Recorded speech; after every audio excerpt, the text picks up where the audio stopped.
So once it is diagnosed, how will you manage, doctor? So acute sinusitis most often is managed purely with medicines. Okay. Like I mentioned earlier, with antibiotics, nasal decongestants, antihistamines and similar medicines.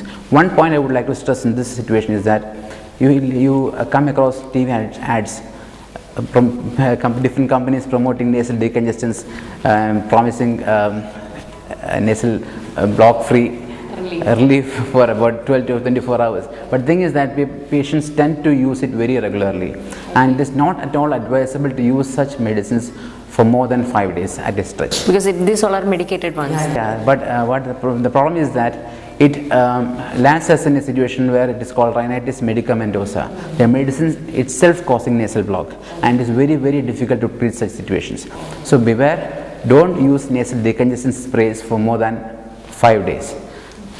So that is very important. And chronic sinusitis, initially we try medical management, but as I mentioned earlier, due to so many other factors like septal deviation, nasal septal deviations and other body abnormalities that predispose those patients to chronic sinusitis, and patients who don't take timely medicines, those patients would require surgery. By surgery we mean the latest method of treatment is endoscopic sinus surgery. We call it FES, functional endoscopic sinus surgery. As the name shows, the main stress is on the function rather than the structure. We ensure that the sinuses are functioning properly. So we do that very little that is required to treat that patient. So conventionally people used to remove the entire septum to treat septal deviations, but nowadays we feel that it is not required. Septal deviation means നമ്മൾ സാധാരണ പറയുന്ന മൂക്കിലെ പാലത്തിൻ്റെ വിളവെന്ന് പറയുന്നത്. നേരത്തെ ആ പാലം മുഴുവനായിട്ട് നമ്മൾ എടുത്ത് കളയുമായിരുന്നു. അത് തടസ്സം നീങ്ങും, പക്ഷേ അതിൻ്റെ ആവശ്യമില്ല. കാരണം നമുക്ക് ആ ഒരു ഭാഗത്ത് മാത്രം തടസ്സം ഉണ്ടാക്കുന്ന ആ ഏരിയ മാത്രം നമ്മൾ കറക്റ്റ് ചെയ്താൽ മതി. അപ്പോൾ വളരെ മിനിമൽ സർജറി, വളരെ സ്ട്രക്ചറിന് കാര്യമായിട്ടുള്ള വ്യത്യാസം വരുത്താതെ അതിൻ്റെ പ്രവർത്തനത്തിന് കൂടുതൽ നമ്മൾ ഊന്നൽ കൊടുത്തുകൊണ്ടുള്ള സർജറിയാണ് ഫെസ് എന്ന് പറയുന്നത്. ആ മ്യൂക്കോസിലറി ക്ലിയറൻസ് കറക്റ്റായിട്ട് നടക്കാൻ വേണ്ടിയിട്ടുള്ള, നമ്മളൊരു ഉദാഹരണം പറയുകയാണെങ്കിൽ ഒരു ഡ്രെയിനേജ്, നമ്മൾ എപ്പോഴും പറയും നല്ല ഡ്രെയിനേജ് പാതയൊക്കെ ഉണ്ടെങ്കിൽ എത്ര ശക്തിയുള്ള മഴ പെയ്താലും വെള്ളം കിട്ടില്ല. അതേസമയം പ്രോപ്പർ ഡ്രെയിനേജ് ഇല്ലയെന്നുണ്ടെങ്കിൽ ചെറിയ മഴ പെയ്യുമ്പോൾ തന്നെ വെള്ളം കിട്ടും. അപ്പോൾ ആ ഡ്രെയിനേജാണ് ശരിക്കും നമ്മൾ സർജറി കൊണ്ട് ഉദ്ദേശിക്കുന്നത്. Okay. And you talked about the surgery, doc. How much time it will take? എല്ലാവരും ചോദിക്കുന്നൊരു ചോദ്യമാണ്, ഈ ഓപ്പറേഷൻ എത്ര സമയം എടുക്കും ഡോക്ടർ? യൂഷ്വലി നമ്മളൊരു പടം വരയ്ക്കുന്ന പോലെ ഒരു സാധാരണ മുൻകൂട്ടി ഇത്ര സമയം കൊണ്ട് തീർക്കണമെന്ന് നമുക്കൊരു ധൃതിയില്ല. അപ്പോൾ നമ്മൾ പറയും ഒരു പടം വരയ്ക്കുമ്പോൾ അതിന് നല്ല ഭംഗി ഉണ്ടാകണം, അതിന് ഫിനിഷിങ് വേണം. അപ്പോൾ ചിലപ്പോൾ അത് നമുക്ക് അരമണിക്കൂറിന് വരയ്ക്കാൻ പറ്റും, ചിലപ്പോൾ 1 മണിക്കൂറിന് വരയ്ക്കാൻ പറ്റും. അതുപോലെ തന്നെയാണ് ഓരോ സർജറിയിലും it depends upon the patient that particular situation.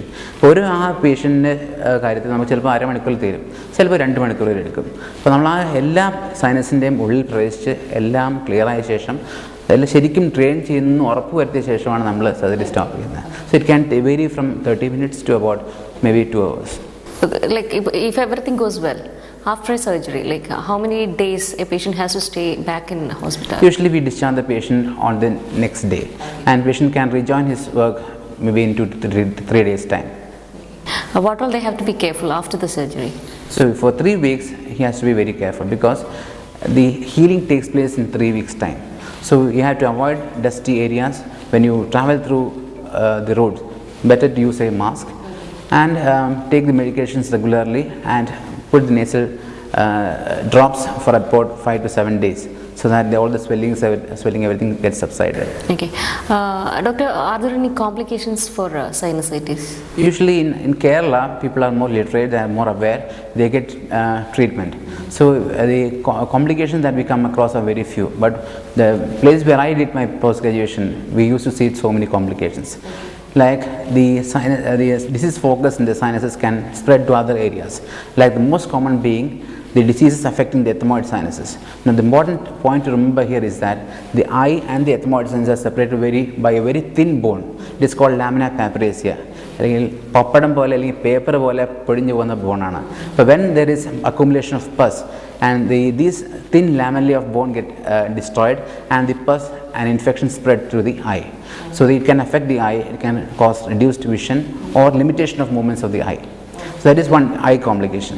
Second thing is that the plate of bone, a very thin plate of bone separating the nose from the skull, that is we call sieve-like piece of bone, that is called the cribriform plate. And through the cribriform plate the infections of the paranasal sinuses can get can ascend into the brain and cause meningitis, brain abscess like that. And these are most important complications of sinusitis. Okay.